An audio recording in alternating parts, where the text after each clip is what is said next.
Neighborhood revitalization, one of Savannah's strategic initiatives. So when the federal government steps in to provide a few $100,000 through the Brownfield assessment grant, you take it and make the most of it. But first, you probably had the same question that I did. What exactly is the Brownfield grant?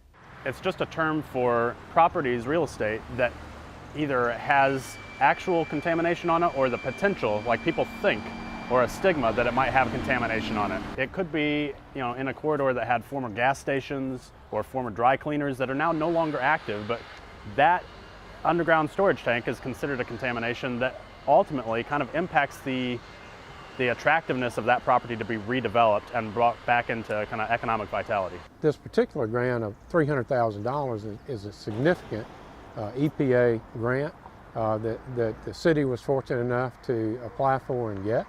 Working together with the federal government that's important, and it shows that the system's working, because the area that this will be allocated to is an area that the city has identified that we're looking to create new jobs and create new residential development.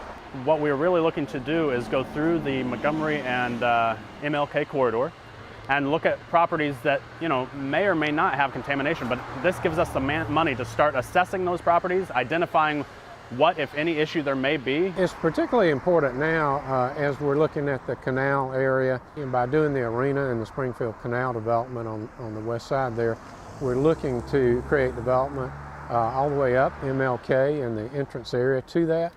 So this is particularly important at this point in time. So we've got 3 years to spend these dollars down in, again, assessing and inventorying these potential properties along the corridor. That's a significant amount to get as a grant from the federal government, because it will help jumpstart private development, and once we see that going in an area, developers will have more confidence to expand out in areas that heretofore have been sort of ignored. It's the first in a series of grants from the EPA that you can get.